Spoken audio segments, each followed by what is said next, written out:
सांसद सुनीता दुग्गल ने दावा किया है कि आदमपुर उपचुनाव में भाजपा उम्मीदवार भव्य बिश्नोई भारी मतों से जीतेंगे। सांसद दुग्गल आज फतेहाबाद के विश्राम गृह में पत्रकारों से बातचीत कर रही थी। उन्होंने कांग्रेस नेताओं आदमपुर को कांग्रेस का गढ़ बताने वाले बयान पर बोलते हुए कहा है कि गढ़ किसी का नहीं होता है। केंद्र और प्रदेश में भाजपा की सरकार बनने के बाद बड़े बड़े गढ़ टूटते देखे हैं। कौन जीतेगा कौन हारेगा इसका फैसला जनता करेगी। एक सवाल के जवाब में सांसद दुग्गल ने कहा है कि आदमपुर चुनाव ना तो कुलदीप के लिए कोई चुनौती है और ना ही भाजपा के लिए। उन्होंने कहा कि आदमपुर में कुलदीप बिश्नोई और उनके परिवार का अपना एक जनाधार है। प्रदेश सरकार की नीतियों और बिश्नोई परिवार के जनाधार की बदौलत भाजपा आदमपुर से भारी मतों से चुनाव जीतेंगे। SYL को लेकर पंजाब और हरियाणा के मुख्यमंत्रियों की संभावित बैठक पर बोलते हुए उन्होंने कहा कि सुप्रीम कोर्ट ने दोनों प्रदेशों को आपस में बैठकर मामले का समाधान निकालने को कहा था। हरियाणा सरकार ने बार बार पंजाब को पत्र लिखा लेकिन कोई जवाब नहीं आया। और वरिष्ठ नेता भी कोई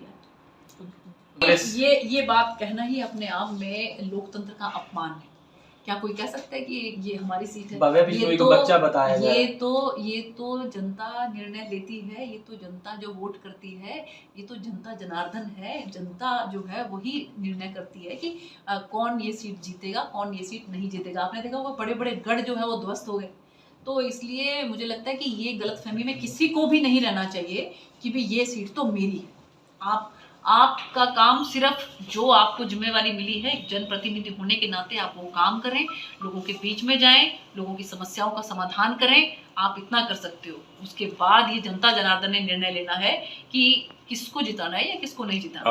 आपके में? जी बिल्कुल, अगर हमारे संगठन की तरफ से मेरी जिम्मेवारी लगेगी, ड्यूटी लगेगी तो मैं जरूर करूंगी। क्या अग्नि परीक्षा नहीं होगी सरकार की, क्योंकि पहले 2 उपचुनाव हार चुके हैं, बड़ौदा का और दूसरा इलाहाबाद। देखिए कोई अग्नि परीक्षा वाली बात नहीं है। ये जो है जो हमारे कुलदीप बिश्नोई जी हैं उन्होंने त्याग किए है, ये अपनी सीट को छोड़ा है, उन्होंने कांग्रेस पार्टी को छोड़ा है। उन्होंने एक बार विधायक बनने के बाद कितना मुश्किल काम होता है, कौन छोड़ता है 5 साल के लिए, लेकिन उन्होंने छोड़ा है, ये त्याग किया है उन्होंने। तो मुझे लगता है कि जनता इस बात को देखेगी और उनको भारतीय जनता पार्टी के जो काम है, माननीय मुख्यमंत्री जी बिना किसी भेदभाव के, आपने देखा ही होगा पिछले दिनों भी 2000 करोड़ रुपए के शिलान्यास और उद्घाटन हुए थे, जिसमें से सिर्फ केवल और केवल हमारे फतेहाबाद के 500 करोड़ रुपए का जो है जिसमें शिलान्यास और उद्घाटन थे।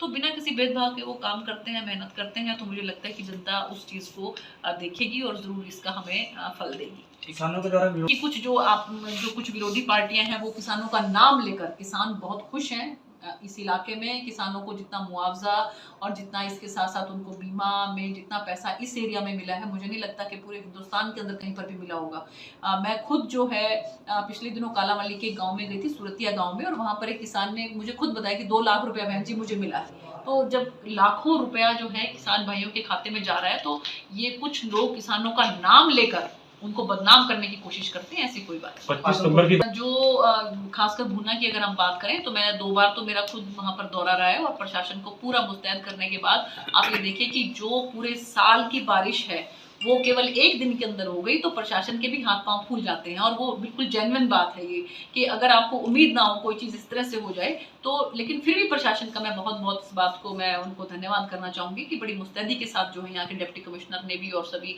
ADC और सभी ऑफिसर्स ने मिलके जो ये सोच रही थी जनता वहाँ की कि कम से कम 10 अंदर पानी काफी बाहर निकल गया, और अभी भी कार्रवाई चल रही है।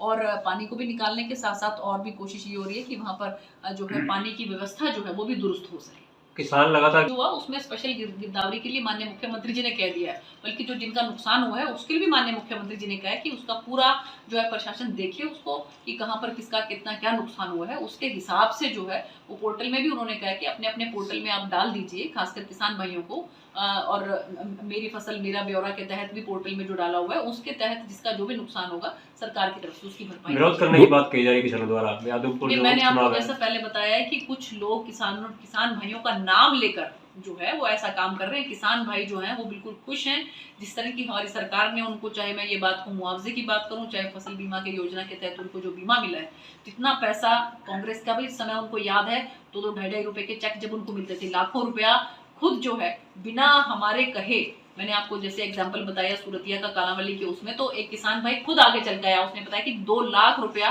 मेरे खाते में जमा हुआ है।